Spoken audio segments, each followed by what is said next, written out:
And with these federations, if they are pulling out of these major tournaments because of one situation, I mean, the easiest solution with that is getting rid of Infantino. Hi, everyone, and welcome to another episode of Soccer North, the show where you get all of your important Canadian soccer updates and stories. My name's Mackenzie Barwell, your host. I am so excited to be back. We've got some interesting things to get into in today's episode. First, we're going to unpack FIFA's ongoing controversy and whether FIFA President Infantino should be let go. We'll also look into some Canadian stars making serious noise abroad and whether there may be a transfer on the horizon for Jonathan David. And finally, we're bringing it home for the biggest stories from our domestic leagues, the Canadian Premier League and the Northern Super League. Joining me now to break it all down is my good friend and One Soccer analyst, Jordan Wilson. Jordan, welcome back. I'm sad you're not in studio, but I appreciate you being here. Thank you, Mac. Thank you for having me. Okay, we've got, as I said, a lot to get into, beginning with the controversy, the FIFA controversy. I feel like this has been a hot topic for quite a while now. So let's just refresh everybody's memory with the current situation. Infantino proposed and then abandoned that plan to sell a 20% stake in the commercial rights to the World Cup to private investors. Obviously, he faced some significant backlash, so he didn't go through with it. More recently, UEFA, alongside CONCACAF and AFC, have issued an open letter criticizing Infantino's conduct during the proposed deal, and they're now calling for a completely independent review into what actually happened. So, they've all threatened to boycott FIFA competitions if they do not receive assurances that a similar proposal will not happen again in the future. Jordan, what is your reaction to this? And also the current and most recent escalation? I get why the federations kind of drew their line in the sand and they're standing 10 toes down and being like, look, I'm not up for this. This is not where football needs to go. And I really love that because I don't even think it's so much as the proposal itself that's the issue. It's the secrecy. It's the fact that Infantino, while everyone in the world was looking at this World Cup, was plotting and scheming. People in his own camp didn't even know what was going on. For him to make a power play that got deflated in week one, in hours, 24, 48 hours, you had federations coming out and saying, this is not it. We will not accept. And I think for him, in his mind, that was a power play that was going to put him into a place that he would be untouched. But it's actually the beginning of his demise. He's done a few shaky things in the past, and we don't have to go down history lane to go look at that. But this one, for me, tops it all. And it's not the proposal. The proposal's bad. But what makes it worse is the secrecy and how he tried to tiptoe around it. That, for me, Mac, is unforgivable. And this is not just how I feel. The federations are speaking for themselves. Yeah, and I think it was one of those things, too, where he almost suggested this proposal as if it would kind of fly under the radar, and then all of a sudden there's emergency meetings, people are like, hold on, and obviously we've got 3 huge federations coming out with this open letter suggesting that they're going to double down on just how bad this situation is. Boycotting was obviously threatened. It's tough to say what this would actually look like in practice, Jordan. Is this a real possibility, and how serious do you think they are? It's serious, but it's still a threat. Like, it's one of those things I don't think anyone, federations, when you have major tournaments, really know what that looks like if everyone pulls out. But this happens all the time, right? If you do something and you feel like you're being overlooked or things are moving in a direction that you don't like, you see it with TTC work, nurses, whatever. When people go on strikes, it's like, look, who is gonna go and cave first? And with these federations, if they are pulling out of these major tournaments because of one situation, I mean, the easiest solution with that is getting rid of Infantino. That's what it comes down to. It's like you're not getting rid of the 48 countries or the 200 countries that are signed up to be a federation to go and play at a tournament. You're getting rid of the source, the cancerous source that is Infantino. And to be honest, to his demise, he did this to himself. Right. And people in those positions, oftentimes, you love the greed, you love the power, you want to make yourself impenetrable and elite. And that greed, because it is greed, that's what separates him. And that's why, for me, I'm totally fine if he goes. Like, I'm in that camp right now where you've done too much. You're trying to take this game that is pure and for the people and make it something that is just all about money and stakes and words that I hate. I'm like, football is for the fans. And this last World Cup, as much as there were a lot of things to get behind and enjoy, you still look at the ticket prices and all that happened and hydration breaks that were only there for commercial revenue and all these things. It was moving football in a way and a trajectory that I'm not a fan of. So if Infantino is the source, if you have to clip that and nip that in the bud, I'm totally okay with that. Yeah, I mean, repeated offenses, as you alluded to. We're not going to walk down history Many. lane, but still. Yeah, I mean, as you said, watching football and the World Cup, the last thing you want to hear is commercial rights and stakes. And I don't want to hear any of the business jargon. Okay, No thanks. that should be behind closed doors in other rooms that the fans are not involved in. And it shouldn't be with a negative connotation, right? Like, we shouldn't be selling the game. Let's move on to something a little less frustrating, perhaps, Jordan, and more lighthearted, and that is our national teams, beginning with the women's side. Because there are two more senior players who are really making themselves known in the NWSL in Janine Sonis and Cloé Lacasse. We'll talk about how good of a position they're currently in for that qualification window in November in a moment. But first, let's give them their flowers on their independent seasons. They actually matched up recently. Janine Sonis had an assist in the opening goal, then scored the second one to win this game for the Denver Summit. She now has 8 goals and 3 assists on the season, Jordan, as a fullback. Do you think she's a real candidate for maybe NWSL Best 11? Yeah, for sure. I think the quality that she's possessing week in and week out, and every time you look at your phone, you get the updates. But more importantly, I feel like as well, for me, there's always been that conversation with Janine Sonis. Are you a winger? Is she a fullback? Where should she play for Canada? I think we've seen under Casey Stoney as of late, but also for Denver, that fullback is her spot. You can make the argument if you need her on the left and cutting in on the right foot, if she's on that right side and swinging in crosses first time.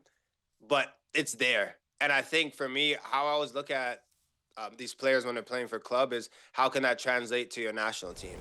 And for me, that's a shoo-in. That's what Casey Stoney is probably looking at right now and being like, okay, this is one person that I'm putting on the game sheet and has earned their spot and we can rely on. And when you think about big games, the October window, the 2 against Denmark, but also November as well and then beyond, with the World Cup being next summer, Sonis needs to be on the game sheet and as a fullback because she's showing the productivity at that spot. Yeah, and I mean, if she can play as well as she is on both sides of the pitch, leave her in the fullback position. She's still scoring. She's still assisting goals. She's in a good spot. Cloé Lacasse, as I alluded to, also putting in a massive, potentially NWSL MVP campaign this season. She's been breaking franchise records. More recently, she broke the record for most goal contributions in a season with 13, most career goal contributions with 19, and most career assists with 8. Jordan, you and I have had this conversation before just on how much better the attacking creativity and finishing has to be with the women's national team. It's been pretty lackluster, I'd say, over the past year and a half or so. How promising, though, is it to see these two players specifically really firing on all cylinders again heading into November? Yeah, it's perfect. It's perfect timing as well. And club form does have a way of translating into national team form, right? And that's what you need. Cloé Lacasse, like watching her throughout the years, very expressive but relentless. Like I love when wingers are just like, I'm gonna put my head down. I don't care if you take the ball off of me. The next time I'm still gonna run at you with that same vim and vigor. And that's what she does. But if she, obviously coming back from an injury as well and tore her ACL, like you're looking at a player, when you start to feel confident again, fully confident, you're a terror. And that's what we're seeing right now with Lacasse. So again, my big MO is how can you translate that to Canada and how can you come and play and come into camp? That's another shoe-in for Casey Stoney. It'd be like, I can rely on Lacasse. I know what she can bring. And then you just figure out, okay, who's going to be at the number 9 position? Who's going to play the other flank? But I like now that we're getting a few months away from the World Cup, a few months away from knockout football, and we're starting to solidify who the big dogs are, who the people that are going to go and do big things for Stoney and for Canada. So shout out to those two ladies because they're playing their best football right now. More shoe-ins on the women's national team. We need it. And I Give can me the tell you right now, shoe-ins. we can count on these two players. They're just playing with this innate sense of certainty, which is really exciting to see. Let's switch over to the men's side, Jordan, because there are some transfer rumors circulating, specifically around Jonathan David. Now, as you know, he hasn't necessarily been able to establish himself so much at Juventus. He scored that hat-trick during the World Cup, but I'm sure he would have liked to be more productive in that tournament just over the course of the entire thing. So some inconsistencies there. Rumor has it he may be on the verge of joining PSG or Aston Villa. What do you think of these rumors and where do you think he'd best fit? It's the rumor mill, right? Like all the time this comes out every 6 months. It's one of those things. Is a player gonna move? I think we got to look at Jonathan David and say, okay, Juve was a big move for him, and I described it as I wouldn't say it was a bust, but it was definitely disappointing last year. Just because you wanted to see him have a little bit more fluidity, play a little bit more, have a little bit more uh, of a good time with like the fans and club alike, and it seemed very disjointed at times. So naturally, people are like, okay, well, there should be a move. What should be the better move? I think at his age as well, he still should prioritize playing. I know Mm, people are like they yeah. didn't like him in League, but he was playing week in and week out, and I think that's when Jonathan David is his best. If you go to Aston Villa, you're looking at a team. Obviously, you're playing in the Premier League. Every week is a battle and a grind. I think he would thrive there. But is it a shoe in for him to be a number 9? No, they have some quality strikers at that spot. It's the same with PSG as well. Huge Hmm. club, Champions League football. All these things are great. But you just don't want a repeat situation in a different uniform in a different country where he's not getting minutes, he's not playing. What I will say about Aston Villa, though, is Unai Emery, former Arsenal manager, he's coached at so many clubs. But if you coach for Arsenal, I always consider that first. You But would. as an Arsenal, yeah, legend. But anyways, but a coach like that, I will definitely tactically, it will match up with how Jonathan David wants to play. And I think that could really bode well for him. And I know certain people, the Villa fans that we know as well, Mac would really love to see Jonathan David over there. So it's really up to him. I think the priority though needs to be about playing time. And if he Hmm. could, you can't be promised to be an undisputed 9, but if he's given the inkling that he will be a guy that's relied upon heavily, I think that should weigh into his decision because at his age, when you're mid 20s, it shouldn't be about the big money move. It should be about how many times you're actually playing and actually get the opportunity to put the ball in the back of the net and a place where you could grow. And I could see him growing at Villa more than PSG, but ultimately the decision is up to him. Okay. Well, we'll see. I mean, he might see this episode, Jordan, so I'll send him the link Yo, so he keep can get watching, your Johnny. opinion, all Yeah, right? tune in, Johnny. Iceman. Okay, let's continue on the theme of these big transfer rumors, but this time right at home in the Canadian Premier League because a potential move, Jordan, may be in the works for FC Supra star striker Sean Rea. MLS and European clubs have expressed some interest for him. This was arguably inevitable given how well he has been playing with Supra this season. How great is it to see him get this kind of attention, Jordan, from MLS and European clubs? I mean, he deserves it. This is a player as well that I've loathed to some degree. Always respected, but when he played for Vale as well, he's just like he's probably like a buck 45, 150 pounds, but just nice feet, man. So sometimes you Yeah. got the better of me. You'd be dancing around. I'm like, he was like a fly. I'm like, you can't catch him, but you just want to hit him. But honestly, he puts his head down and he works so hard. And what I will say about Sean Rea this year is that the joy is back.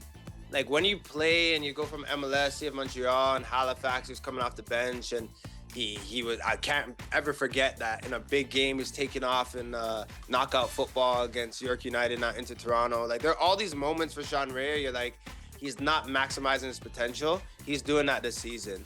He at moments has taken FC Super de Quebec by the scruff of the neck and kept them in Hmm. games, Hmm. scored that winning goal, gave that assist, just gave them a little air and some confidence, right? And it's been very contagious because other players as well, Louis Quemi, you're looking at the squad, have really just followed his lead. Davis Ranier. I watched him last night in the Can Champ quarterfinal against Atletico Ottawa. He was unplayable. Like no one could take the ball off of him. He was skipping by 2, 3, 4 players. The only way they stopped him is by tugging on his shirt and fouling him. He was on a different level. So if he wants to make that move and go back to the MLS, it's there for the taking for him. I get why players want to go to Europe. I started my career in Europe, so coming back home felt natural. But you kind of always want to go to the grass that seems greener or try something new. So you can't really fault him at his age and where he's played. I could see him making a move, but if he does stay at Super de Quebec, this is statue territory. Like he is playing really well for the club, and is going to be a mainstay for a very long time if he I like that. wants. I like that description though of him as a fly. Like I think that's kind of accurate given how like tactically sound he is. And yes, FC Clean. Supra has given him I think a unique opportunity to come into this leadership role that he hasn't in the past had with clubs like Halifax and Valor. So it's clearly paying dividends for how much he's risen to the occasion. Emerick Fotzing is the other player we need to talk about on this transfer theme because apparently a deal is being finalized, Jordan, between Emerick Fotzing and the Whitecaps. He will likely move there in the coming weeks. Obviously, he had a really great showing at the U20 CONCACAF Championship. He's been very good with Vancouver FC in the CPL. What do you think this next step will do for his career? It was written in the stars, wasn't it? Like, you look at Vancouver Whitecaps, they always know the right players to take and try to build their game. Ali Ahmed, you're looking at Jaden, like certain players that they've used in the past or brought in the past, Kwesi Poku now being there. It makes perfect sense. He's a man-child. Like, a guy well beyond his years in terms of his IQ and the way he likes to play. I think this is a fantastic move for him. And honestly, being under Jesper Sørensen as well, he's going to get that tactical IQ that will increase. So I'm delighted for the young man. I think he'll really thrive there. Yeah, really exciting stuff for him. Lots going on in the CPL, but also in the Northern Super League. We have to talk about this because there is a new coach on the radar. Canadian women's national team legend Carmelina Moscato has been named Ottawa Rapid's next head coach starting in 2027. This is someone with 94 caps for Canada, an Olympic bronze medal from 2012, plenty of international coaching experience. Jordan, how cool is it to see someone with such a big presence in the Canadian soccer landscape taking on a head coach role in the NSL? It's amazing. And when I congratulated her, I said something, and it was not hyperbolic. I said, this is the perfect marriage. You get someone, Canadian legend, that understands this game and what it's like to grow up here and play, but also had to do the hard work and go abroad and coach abroad and play abroad and all of that alike. It's the perfect marriage for someone like that, with that presence, with that IQ, with that understanding of the game to take over a great team in the Rapid. I think for the Jalissa Harrises and the center backs as well, soak in everything from Carmelina Moscato because she knows her stuff. So this is one of those things where obviously Peterson has done a great job, but when you think about someone coming back home or coming into the NSL and you get a name like Moscato, it makes perfect sense. Talk about a perfect marriage. She played 3 seasons for the Ottawa Fury. Like, this is just good stuff. Full circle moment for sure. Really exciting. Not to mention, Ottawa have announced they're hosting the NSL final. Are we going or what? Like, I think Ottawa might be the place to be right now. I'm a bit scarred, though. I'm not going to lie, because you remember where the CPL final was last year? I think it was November 7th, and it was a blizzard. This is the 14th. I'm like, but you know, it's Canada. It could be 20 degrees. It literally could be 20. It honestly could be 20 degrees. It could be negative 20. Or we could have or Zamboni out. Like, we just don't know. Either way, entertaining, good stuff, the authentic Canadian experience. Jordan, thanks so much for joining me. Really appreciate you as always. Thanks for having me. Don't forget, you guys, to keep it locked on CBC Sports. On Friday, August 14th, it's Vancouver FC taking on Pacific at 9 p.m. Eastern Time. And then in the Northern Super League, Calgary will take on Ottawa on Saturday, August 15th at 4 p.m. Eastern Time. You can catch all of that on CBC Gem. Thank you so much for tuning into this episode of Soccer North. I'm Mackenzie Barwell, and we'll see you next week.